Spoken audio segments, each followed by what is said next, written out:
neurológica articular, que las articulaciones y los músculos que atraviesan esa articulación básicamente tienen la misma inervación. Entonces, cuando existe irritación interna articular, vamos a tener una respuesta negativa de tipo muscular defensivo. Y la contracción muscular es sinónimo de aumento de la presión interna articular. Es decir, si yo hago una contracción muscular de este músculo, yo veo cómo la articulación se aprieta cada vez que yo contraigo el músculo. Por lo tanto, contracción muscular es sinónimo de aumento de la presión interna articular, y el aumento de la presión interna articular significa aumento de la irritación interna articular, y la irritación interna articular significa mayor contracción muscular, y al final entramos en un círculo vicioso. Entonces, cuando nivelamos la relación cráneo-vertebral y la columna cervical inferior, indirectamente también estábamos tratando toda la musculatura paravertebral, la prevertebral, la suboccipital posterior, la suboccipital anterior, etc., para poder llegar a un proceso de equilibrio y lograr lo que se llama el reposo. Yo les decía desde el primer día que llegamos, que aquí lo más difícil es el reposo. Lograr reposo articular, o reposo mandibular, o reposo cervical, es una tarea muy difícil. Entonces, lo único que hemos hecho es tratar de alinear las situaciones para que funcionen con la menor presión interna articular, con la menor tensión capsular ligamentosa y con la menor actividad electromiogástrica muscular. De tal manera que nos podamos mover básicamente sin dolor. Y dentro de este sistema, entramos a evaluar un concepto de tipo muscular cráneo-cérvico-mandibular también. Y no deja de ser un sistema interesante. Porque dentro del concepto de tejido blando, de la parte muscular, tenemos que tomar en cuenta que todo es lo que está pasando por debajo de la piel. Y que es un tejido misterioso, que es lo que se llama el misterio bajo la piel. Entonces, a veces le damos re poca pelota a este sistema. Pero si usted pone sus dos deditos sobre su antebrazo, con solamente el peso de los dedos sobre la piel,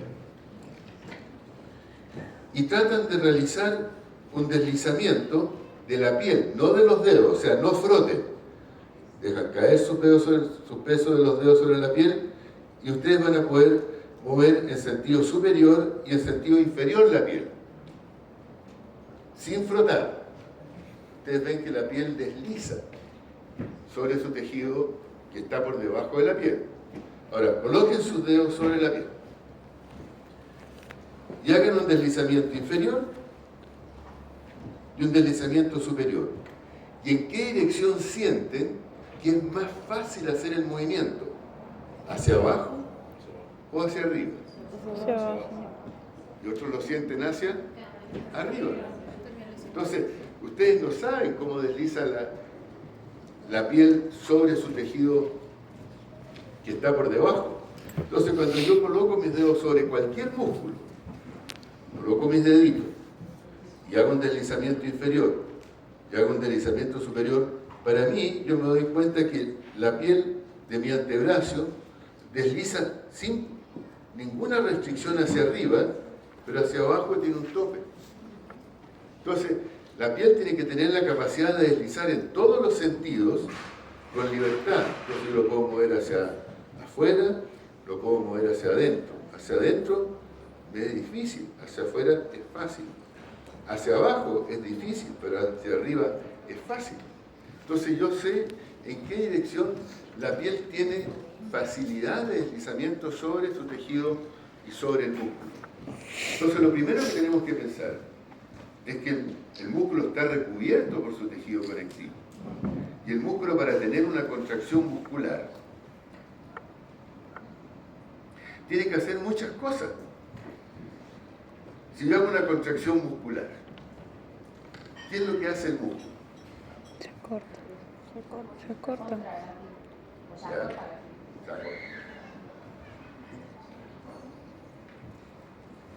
Vamos a hacer una demostración gráfica, porque dice que se acorta. Cierto, se acorta, pero no es el problema principal. A ver.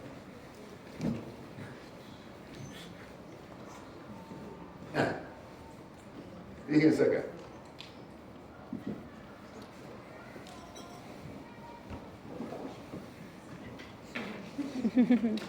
Fíjense en este músculo enorme. Ok, doctora. Es un gusto en vida. ¿Qué es lo que hace el músculo? Aquí está flaco, pero aquí está gordo. Gorda. ¿En qué sentido se está contrayendo el músculo? Transversalmente. Se acorta, pero se ensancha. Entonces quiere decir que la fibra muscular no solamente hace así, sino que hace así y así, así y así. Entonces cuando uno tiene que tratar un músculo, tiene que asegurarse que el músculo tenga la capacidad de elongarse, acortarse y aumentar su volumen en sentido transversal. Entonces, ¿qué es lo que sucede con estos grupos musculares? Son dos formas distintas. Yo tengo que tratar el músculo que se acorte o que se alargue, pero que se ensanche y se angoste. Entonces, no es posible tratar el músculo en una sola dirección, sino que voy a tener una situación doble de tipo muscular. Entonces, si miramos una fibra muscular,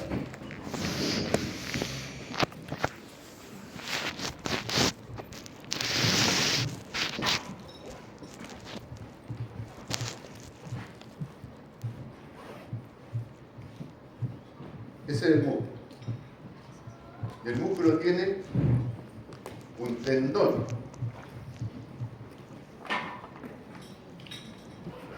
¿Y el tendón llega a dónde? Un hueso. Al hueso.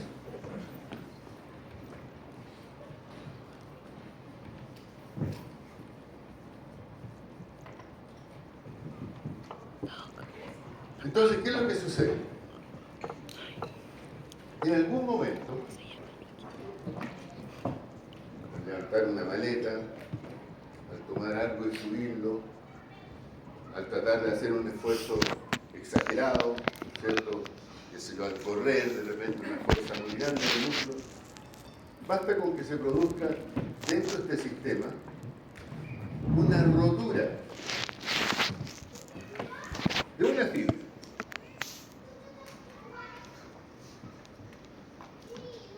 De toda esta masa muscular. ¿Qué es lo que pasa con esa rotura? Sangre. Chorrea. Pero esa rotura, aunque sea una fibra o un grupo de fibras, tiene que repararse.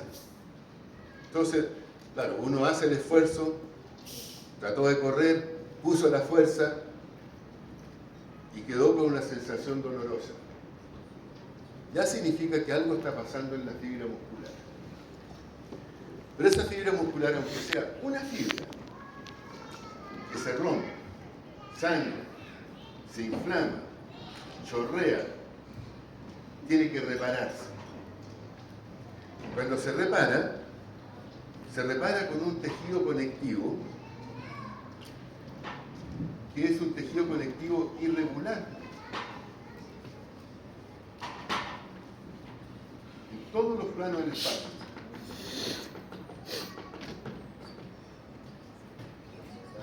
Pero cuando se repara, no solamente repara la fibra que se rompe, sino que además repara las fibras que están al lado de la lesión.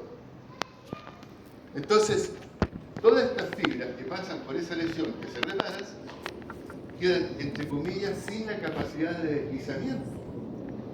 Entonces, cuando el músculo que está con esta zona, reparada con un tejido conectivo no elástico, cada vez que este músculo se contrae y se ensancha, todas estas pueden abrirse.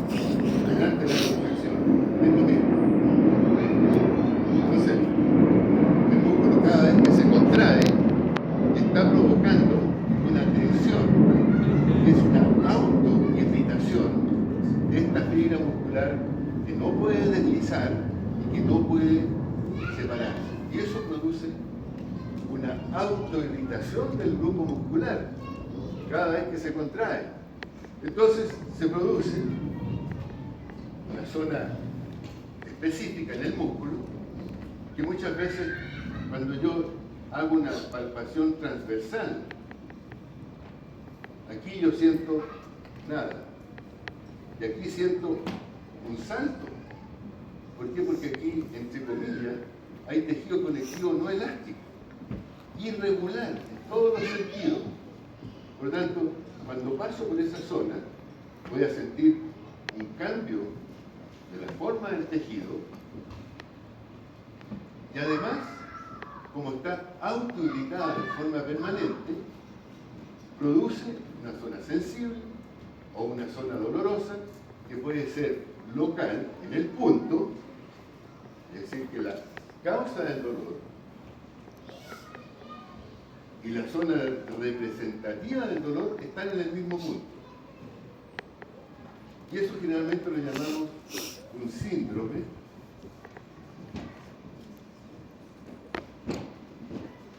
mioaponeurósico.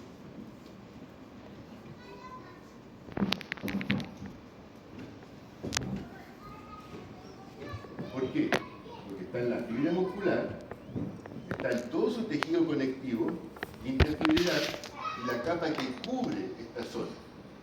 Entonces, además, sobre este punto, cuando yo coloco mis dedos en esa zona, voy a sentir que hay una restricción que se produce por debajo de la piel, que no permite que la piel deslice hacia arriba, en la misma forma de deslizar hacia abajo, que no permite que la piel deslice en sentido lateral o en sentido medial, es decir, se pierde la movilidad no solamente de la fibra muscular o de la fibra interfibrilar, sino de lo que recubre la zona del músculo. Entonces esto es lo que se llama el misterio bajo la piel. La distancia que hay o el espacio entre la piel y directamente sobre esta zona muscular. Que cuando yo la estimulo en sentido transversal, se pueden producir varias cosas. Uno es un ouch. ¡Auch! Muchas veces es una respuesta media introspectiva. ¡Achú! Ya. Entonces, hay distintas respuestas frente al sistema. Entonces, cuando uno siente ouch, yo le pregunto al paciente, ¿dónde sintió el dolor? ¿Dónde mismo pasó el dedo? Ese es un síndrome mioaponeurósico. Pero en otro caso, me dice, no, lo sentí a distancia. Puedo palparlo aquí, pero lo siento en el hombro. O sea, el punto del daño no corresponde a la interpretación de la zona del dolor. Este es un síndrome mioaponeurósico y este es un síndrome que se llama básicamente miofascial, de fascia. Y la diferencia está en que el síndrome mioaponeurósico, el daño tisular y la zona de dolor están en el mismo punto. Pero cuando estimulo el punto y la zona de dolor está representado en un dolor a distancia, es un dolor miofacial. Entonces, los dos tienen un componente de tejido blando donde se ha provocado daño tisular. Y eso es lo que tienen que tener muy en cuenta. El músculo doloroso tiene que tener un hoyo, tiene que tener una rotura, tiene que tener daño tisular en alguna parte. A veces subcutáneo, a veces en el envoltorio del músculo, en la fascia, y a veces en el músculo mismo. Pero tiene que haber daño tisular. Si no hay daño tisular, va a haber una sensibilidad, pero no dolor. Entonces, esa condición de ese tejido conectivo que cubre básicamente al músculo, que puede estar relacionado con este concepto de fascia, que hoy día se describe como el misterio bajo la piel. Y si miramos, por ejemplo, el tejido por debajo de la piel, el tejido intracelular, a través de una visión endoscópica, en realidad lo que ustedes ven es esto. Esto está por debajo de la piel, pero por encima del músculo. Y esto es lo primero que duele. Entonces, es distinto cuando el paciente dice, yo lo siento, pero no me duele. Son dos cosas distintas. Cuando ya hay dolor, hay daño tisular. Cuando me duele, quiere decir que estamos en el preámbulo de la rotura. Y es cuando nosotros tenemos que interceptar la patología. Entonces, hoy día se habla de este concepto de un modelo estructural del cuerpo humano, que está basado en una estructura viva, que se llama la nueva estructura ontológica, y que tiene distintas visiones. ¿Se fijan? Son fibras que están distribuidas en distintas direcciones. No lo vemos. Entonces, cuando yo les digo, coloquen sus dedos sobre el antebrazo, están aquí. Entonces, tengo que sentir que estas fibras deslizan con libertad de movimiento sobre esa zona muscular, en cualquier dirección.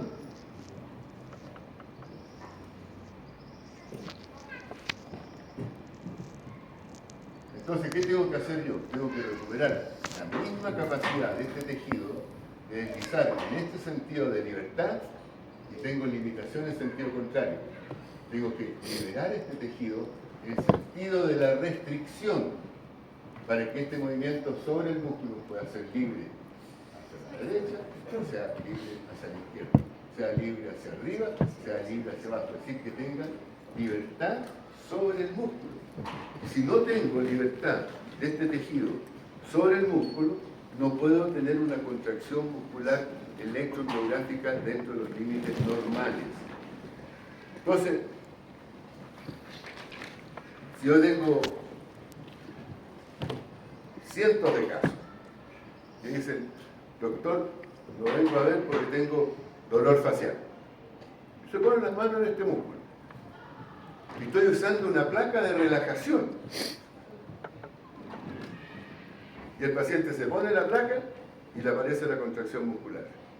Entonces deja de ser una placa de relajación, sino que pasa a ser una placa de activación, a pesar de que se puso en la boca como para que relajara. Entonces, cuando yo cambio esa situación muscular en una longitud o lo que sea, lo primero que tengo que preocuparme es que su tejido, que está por debajo de la piel, pero por encima del músculo, tenga absoluta libertad de movimiento. Y si no tiene libertad de movimiento, el músculo no puede tener una contracción muscular normal. Entonces siempre se trata, primero, lo que se llama lo que está por debajo de la piel, que es esta situación de tejido conectivo, que cubre el músculo tridimensionalmente. Entonces, hablamos que en el cuerpo humano no existen los espacios abiertos, todo está ocupado por algún tipo de tejido.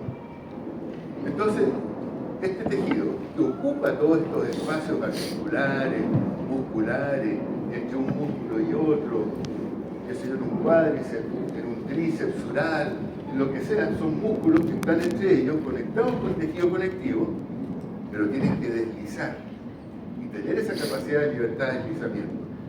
Porque la tendencia es, tiene una contractura muscular, tengo que tratar el músculo. No, lo primero que hay que tratar es que si ese músculo tiene libertad de movimiento por debajo de un tejido conectivo que lo cubre, y si ese tejido conectivo no está con libertad de movimiento, ese músculo no puede tener una contracción normal. Entonces lo primero que tenemos que tratar generalmente es este tejido conectivo que recubre al músculo. Ahora, ¿qué es lo que sucede con estos tejidos? Que ustedes ven que tiene distintas conexiones, distintas direcciones, y además es un tejido húmedo, lo que se llama un wet tissue. Y el hecho de que tenga este tejido conectivo direcciones tridimensionales sobre el músculo es lo que hace que el músculo tenga una memoria. La memoria no está dada en la fibra muscular, está dada en el tejido conectivo que cubre el músculo, y es el que le entrega la información al músculo. Entonces, dentro de este principio básico, los tejidos blandos tienen una situación fundamental, que tienen la capacidad de volver a estados iniciales, es decir, tienen memoria. Y pasa mucho. Por ejemplo, existen elementos ortopédicos interocruzales. Ya habían algunos elementos que se usaron mucho durante mucho tiempo a nivel mandibular, que eran elementos que solamente tenían contacto en los dientes posteriores y abiertos en la parte anterior para cambiar una posición mandibular. Pero lo que hacían era que aumentaban la dimensión vertical. Entonces, al aumentar la dimensión vertical, ustedes están aumentando el punto de origen al punto de inserción. Punto de origen al punto de inserción. Coloca algo entre medio. Aumenta la dimensión vertical. Aumentó la dimensión vertical del músculo. Pero el músculo estaba acostumbrado a funcionar aquí. Y ahora le pongo un aparato aquí. Y el músculo siempre gana. ¿Qué hace esto? ¿Dónde lo hace? En los dientes. Y se produce ¿qué cosa? Una expulsión dental. Y eso se veía mucho con estos aparatos mandibulares que solamente estaban con contacto posterior y terminaban con una oclusión anterior horizontal, luego un peldaño donde se intruían los dientes donde estaba ubicado el plano. Entonces, este concepto de que el músculo siempre está tratando de recuperar su longitud por su memoria aprendida, es lo que nosotros tenemos que vencer para poder lograr que ese músculo tome una nueva dimensión, ya sea vertical, longitudinal, transversal. Entonces, para lograr esa situación, lo primero que tenemos que lograr es que lo que está por encima del músculo, pero por debajo de la piel, tenga esa capacidad de ceder en cualquier dirección.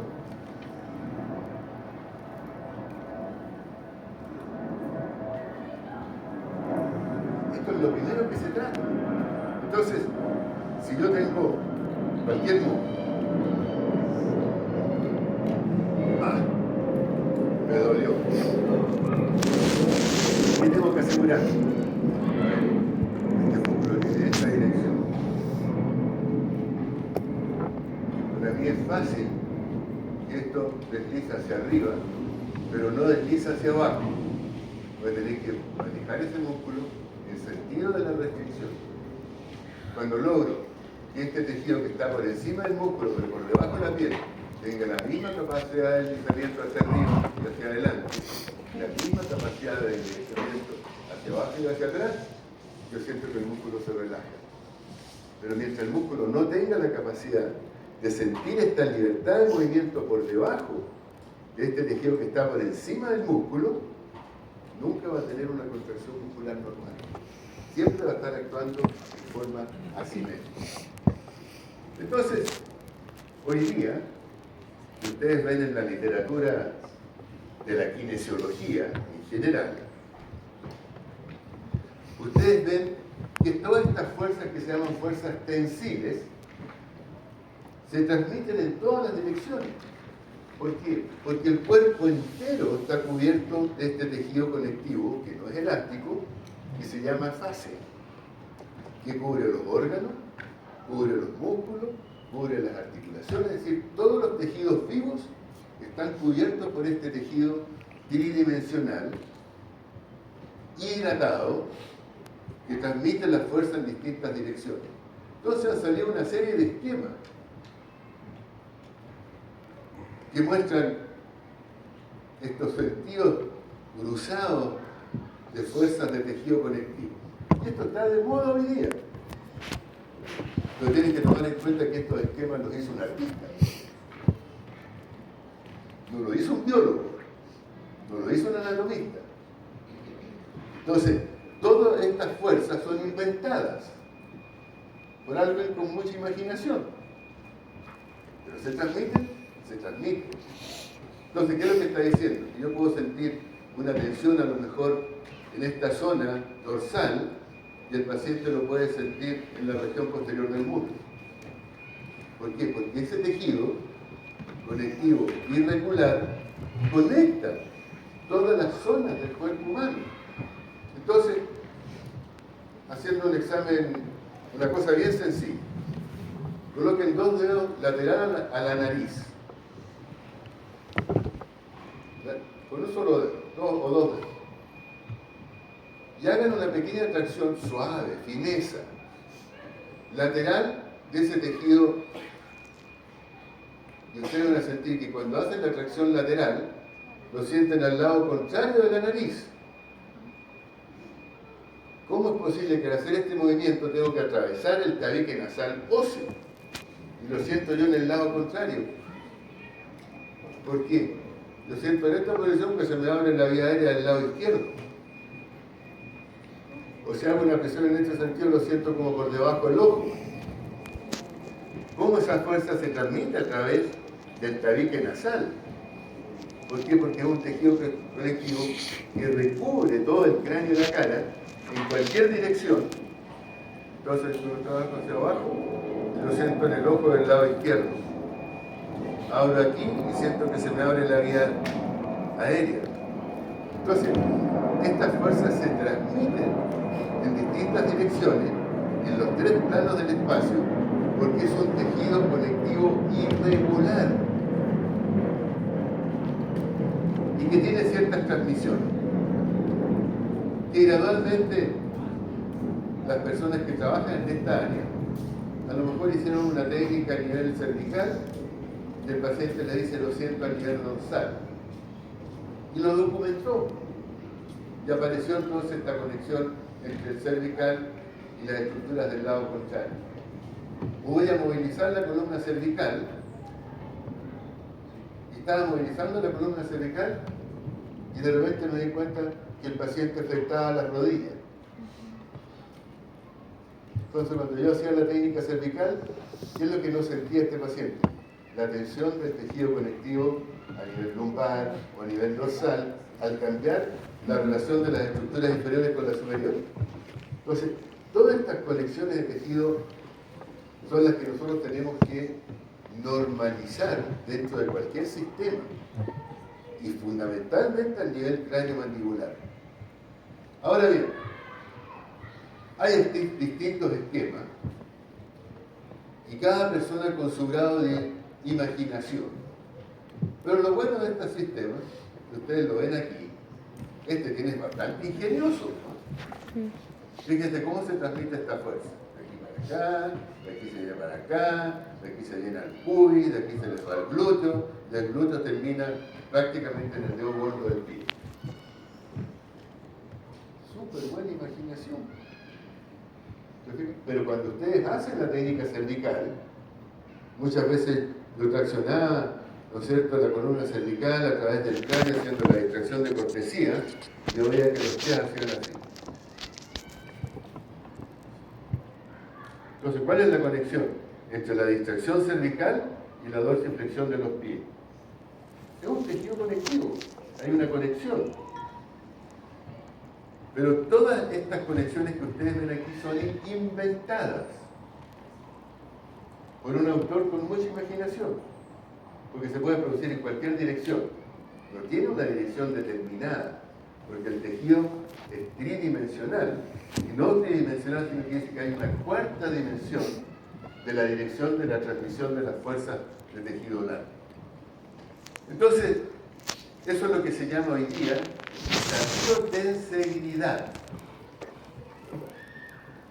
Y le han puesto lo que se llaman los trenes de anatomía. Cómo se transmiten estas fuerzas del tejido blando a través del cuerpo. Entonces dice, es decir, el concepto de biotensegridad nos habla de un cuerpo donde hay balanza entre tensión y compresión. Tensión y espacio. Elongación y compactación. Liberación y control, etc. Es decir, un cuerpo que se autosostiene y mantiene integridad estructural desafiando la gravedad sin demasiado esfuerzo. Es decir, ser capaz de mantener la posición vertical con el mínimo esfuerzo posible. Esta idea revolucionaria en la arquitectura se aplica perfectamente al modelo facial, de modo que los huesos son elementos rígidos, las fascias los elásticos, es decir, lo que recubre los elementos óseos. Es decir, la idea de tensibilidad aplicada al cuerpo humano quiere decir que éste se sostiene por una serie de tensiones que están autosostenidas. Integridad.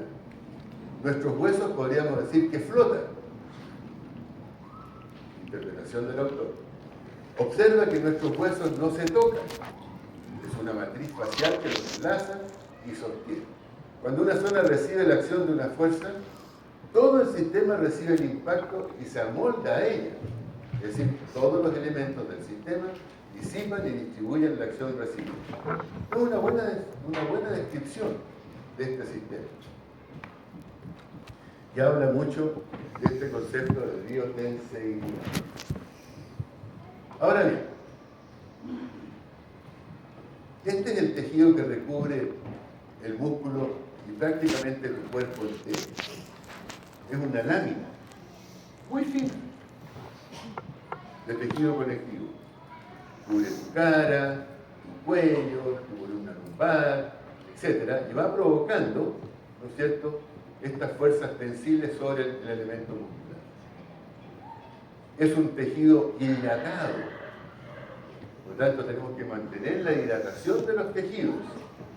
El tejido seco no tiene la capacidad de deslizar. Tenemos que hidratar los tejidos. Y hoy día hay tantas compañías dermatológicas que tienen todos estos productos que hidratan la piel y que los tenemos que usar. Porque si yo quiero recuperar la flexibilidad de este músculo a través de un tejido conectivo, tengo que hidratarlo. No lo puedo hacer con una piel seca que no tiene la capacidad de deslizar. Y este es el tejido que ustedes tienen que tratar. Y por eso es que va a ser en un sentido, va a ser en otro sentido, a veces son circulares en un sentido o circulares en el otro sentido. Entonces, tienen que sentirlo. Basta con que yo ponga mis manos sobre este músculo y yo quiero sentir en qué sentido es más fácil el deslizamiento de esa piel. Hacia abajo me cuesta. Lo trato en ese sentido. Luego, hacia adentro y hacia afuera. Es más fácil hacia afuera, lo trato hacia adentro. Círculo. En este sentido es muy fácil, en este sentido me cuesta. Lo trato en el sentido de la restricción. Tengo que tratar el sentido de la restricción, de tal manera que esa piel tenga esa capacidad de moverse en todos los planos del espacio. Entonces, en el curso anterior, yo les decía, cuando estabilizamos la articulación temporomandibular, la estabilizábamos medialmente a través de un músculo que tiene inserción articular, pterigoideo lateral. Pero por fuera hay una relación con la articulación con el macétero profundo. Pero no es un músculo que se inserta en el disco, sino que es un músculo que atraviesa el disco y se conecta con el disco a través de un tejido conectivo, que es este que estamos hablando, que se llama epimicio. Entonces la conexión del músculo en el borde lateral del disco no es una inserción directa de la fibra muscular en el disco, sino que es una inserción a través de un tejido conectivo que conecta al músculo por proximidad con el borde lateral del disco. Esa conexión que se hace por tejido conectivo se llama epimicio. Entonces es un tejido conectivo no elástico que estabiliza, pero tiene una relación directa con el elemento articular. Y que tiene estas características. Envuelve al músculo y sus fibras se insertan en el músculo. Entonces, gran parte de la patología muscular por hiperactividad muscular es un problema del envoltorio del músculo sin comprometer necesariamente directamente al músculo. Entonces, siempre que parto cualquier músculo que sea, lo primero que hay que liberar es lo que cubre al músculo, que es lo que está por debajo de la piel, que antes no se hablaba, y por eso es que se llama el misterio bajo la piel. Es muy bonito. Entonces, existen una serie de elementos de información, libros, que hablan básicamente de cabeza, cuello, dolor facial, apriete dentario, rechinamiento, músculos que hablan exclusivamente de la manipulación miofacial y de músculos que tienen una alteración miofacial, pero además con zonas dolorosas a distancia. Entonces van a encontrar una tremenda cantidad de literatura y que la verdad las cosas que no nos solucionan mucho el problema y que al final pasan a ser libros que uno compra, los pone en la biblioteca y quedan ahí de por vida, no los vemos nunca más. Entonces lo práctico es que tengan este concepto que antes de tratar un músculo, cualquiera que sea, tiene que tener libertad ese músculo. Toda esta capa que cubre el músculo, la piel y su tejido subcutáneo, que permita que el músculo tenga la capacidad de deslizar, como decían ustedes, acortarse y alargarse, pero también de hacer ¿qué cosa? De aumentar su volumen. Cualquier contracción muscular que ustedes vean, pongan sus manos en el ángulo de la mandíbula, traigan, aprieten. ¿Qué sintieron en la parte lateral de los dedos? Hace así, pero el músculo se está contrayendo así. El músculo está contrayendo hacia arriba y hacia adelante, y ustedes lo sienten así. Hay un diámetro transversal que aumenta a medida que el músculo se acorta. Entonces, ¿qué es lo más importante dentro del sistema de la contracción muscular? Que cada vez que ese músculo se contrae y se ensancha, en ese momento aumenta el dolor. ¿Cuándo? Cuando se separan las fibras entre sí y hay una rotura entre medio. Y eso aumenta el dolor. Entonces tengo que buscar dentro de esa rotura cómo está el tejido por encima de la rotura, de manera que cuando el músculo se contraiga no tenga estas fuerzas tensiles aberrantes sobre la zona a reparar. Entonces uno repara primero el tejido sobre la lesión y después deja que la lesión se repare. Entonces todos hablan de distintas técnicas miofaciales que están destinadas básicamente a tratar estos puntos mioponeurósicos o miofaciales. Entonces cuando hacemos una evaluación muscular, el dolor miofacial es un dolor donde la zona o el daño no corresponde a la representación de la zona del dolor. Aquí está el daño y yo lo siento acá, doctor. Entonces es un dolor a distancia. En este tengo el daño aquí, cuando lo toco aquí mismo me duele en el mismo punto. El site and source of pain están en el mismo punto. Cuando el site y el source of pain no corresponden, quiere decir que es miofacial. Entonces, esto es lo que hoy día está marcando la patología contemporánea de los tejidos blandos craneomandibulares. El concepto del misterio bajo la piel. Súper importante. Y este es el modelo que estamos viendo. Pero además, tenemos que tomar en cuenta que la fascia es una fascia que está vascularizada, o sea, puede sangrar, puede inflamarse, puede tener una rotura y tiene que repararse a través de su sistema circulatorio. Entonces, hoy día algunos dicen, este es el sorprendente regalo de milagros.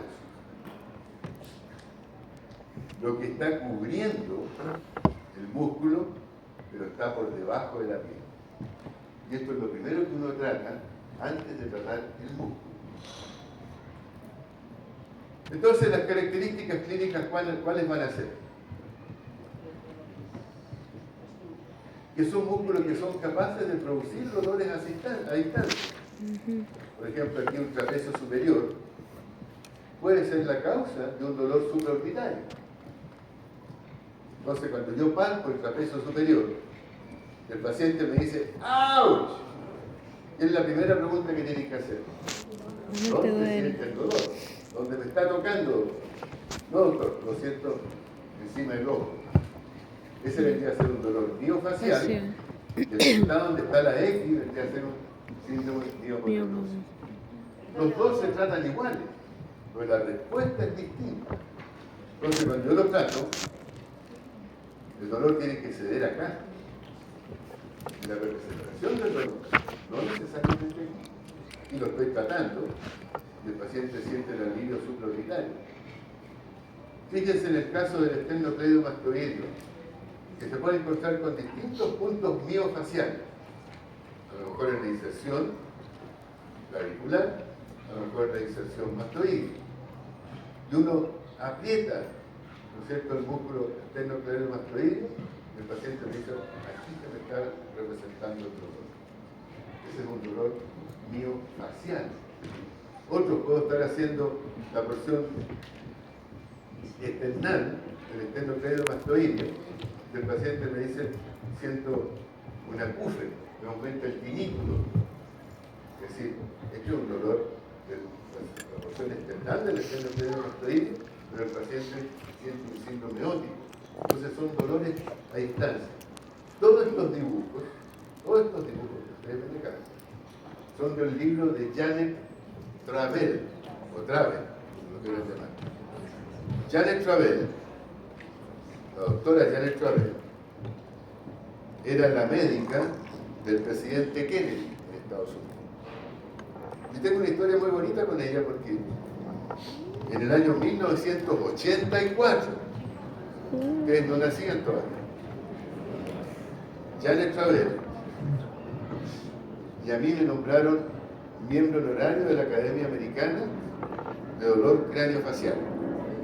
Hemos nombrado miembro honorario al mismo tiempo en el año 1984. A esa altura ya tenía sus buenos años más que yo. Ya falleció. Pero era una mujer fantástica, porque típica cartera de mujeres, las carteras grandes, así donde cabe toda la casa dentro de la cartera, básicamente. Ella andaba siempre con una botellita de fluoruro de metano, que era un spray de fluoruro de metano. Entonces estaban en una comida y de repente alguien le decía, oiga doctora, fíjese que yo tengo un dolor aquí, juego tenis. A ver, levántese la mano. Le tomaba el brazo y empezaba a hacerle elongaciones de ese músculo. En la misma comida. Empezaba a estirar el músculo, etcétera, etcétera. Entonces andaba siempre como los Boy Scouts, con las pistolas puestas, disparando para todos lados. Pero era además una mujer encantadora, porque nunca decía que no. Ya tenía muchos problemas en su vida, pero nunca decía que no. A todos los trataba. En el medio de una conferencia, la hora de comida, el desayuno, andaba con la botellita para todos lados. Y ella diseñó todos estos parámetros solamente por experiencia clínica. Entonces, cuando ella hacía, ¿no es cierto?, una evaluación, en este caso el esternocleidomastoideo, lo provocaba, y el paciente le decía, oh, me está molestando sobre el ojo, entonces ella dibujaba esta zona supraorbitaria y fue sacando todos estos mapas de dolor miofacial. Entonces, estas condiciones las tenemos que tomar muy en cuenta dentro del sistema que nosotros estamos manejando. La importancia de que la piel tiene que moverse por encima del elemento muscular y ese tejido conectivo tiene que tener libertad de movimiento en todas las direcciones en forma proporcional. Y es lo primero que yo me preocupo antes de exigirle al músculo que tenga una relación muscular en reposo. Lo primero que se trata es el envoltorio del músculo. Después piensen en el músculo. Entonces, si alguno de ustedes hace electromiografía, busquen un músculo hiperactivo, registren su actividad muscular, traten de que está por encima de la piel, todas las direcciones, liberando tridimensionalmente, y repitan la electromiografía y se van a dar cuenta que la electromiografía, una vez que han liberado este tejido conectivo misterioso que está por debajo de la piel, pero por encima del músculo, la actividad muscular cede y va perdiendo su capacidad de hiperactividad. Entonces, van a haber una serie de factores que están relacionados con estos dolores, que son factores contribuyentes a esta patología. Cosas que tenemos que tener cuidado. Macrotraumatismos. Ustedes ven, cualquier persona que tenga una cicatriz en cualquier zona del cuerpo mandibular etcétera, el 100% de esos casos que tienen un trauma mentoniano tienen una subluxación condilodistal. El 100% del traumatismo submentoniano. Pero estos traumáticos que cambian la posición dependiendo de la dirección del trauma en una relación condilodistal se puede producir por sobredistensión. Entonces, ustedes se fijan, este imagen no le hace mucho sentido al Burger King, porque dice, aquí está clarito, ¿eh? Dice, el Whopper produce una sobreapertura y rasga la articulación temporomandibular. Esto es por distensión, esto va a ser por compresión. Hoy día da la impresión que mientras más alto el sándwich, más rico es. Pero si ustedes se fijan la altura de esta hamburguesa, está listo para comerse. ¿Y me creerán que se la meten dentro de la boca? No sé cómo lo hacen, pero lo hacen. Y empiezan como por el ladito. Y a medida que va cediendo el cóndilo y va aumentando y le pegan el mordisco. Y ahí le viene el dolor articular. Generalmente por sobredistensión. Entonces, puede ser por trauma, puede ser por sobreaperturas bucales. Por eso que a los pacientes, las técnicas en general hay que decirle besitos chiquititos, limitación funcional, para evitar la distensión de la cápsula. Y generalmente son dolores anteriores articulares, fundamentalmente el dolor 1, dolor 2, y aquí dice con una característica, una tendinitis temporal posterior. Ahí nos jodió. ¿Por qué?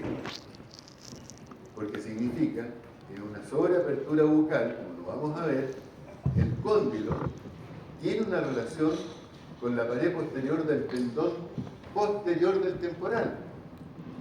Entonces, en la sobreapertura, el cóndilo choca contra el tendón posterior del temporal y genera un dolor muscular temporal, que puede ser mioponeurosis o puede ser miofacial.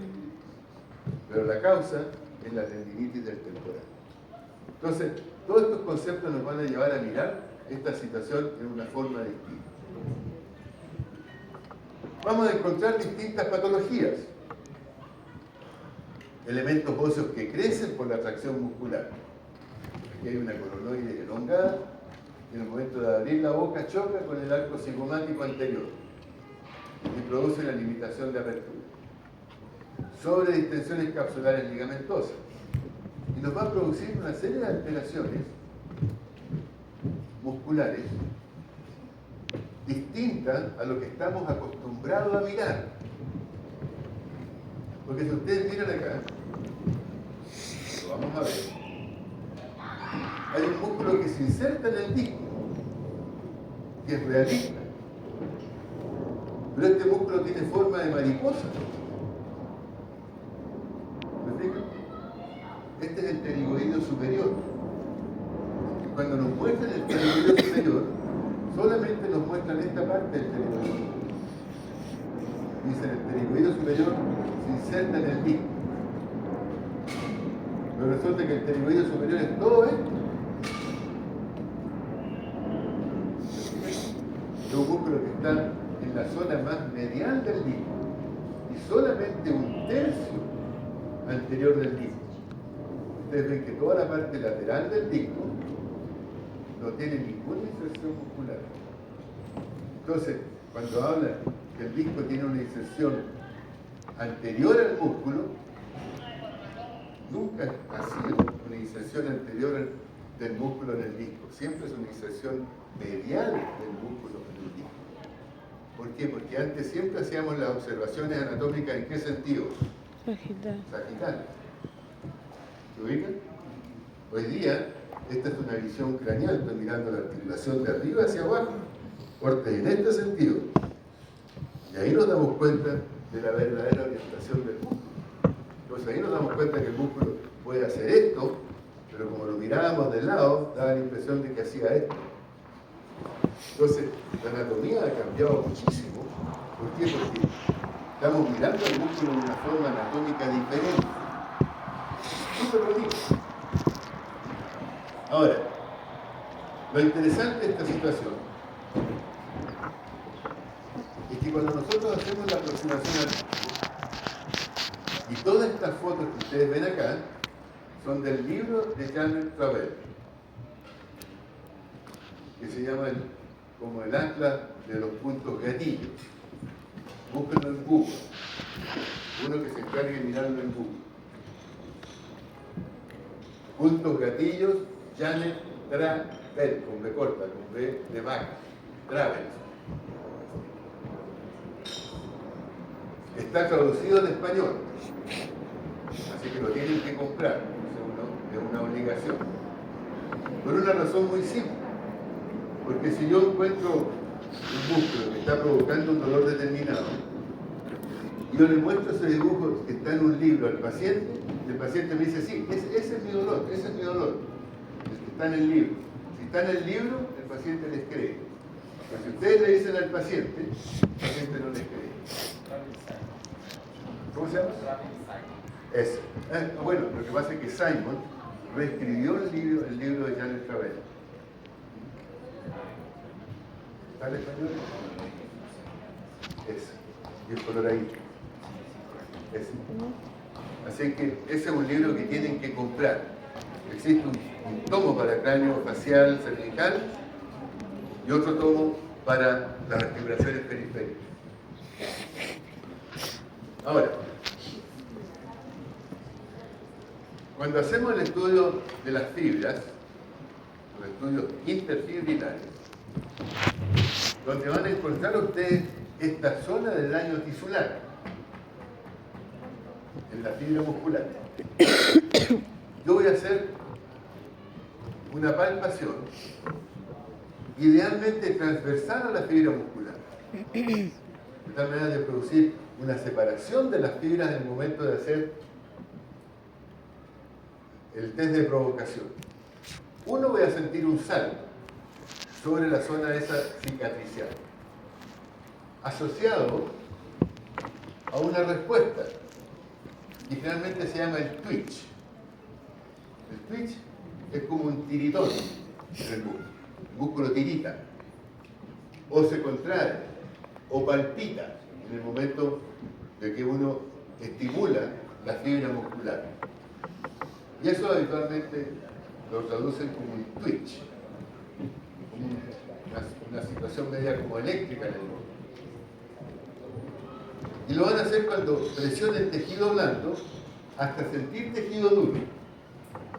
Y con esa presión ustedes deslizan el dedo y cuando pasa sobre la zona del daño tisular, interfibrilar, y pasa sobre esa zona, se produce el salto y ahí es cuando el paciente les lanza una respuesta introspectiva, o les quita la cara o les saca el hombro.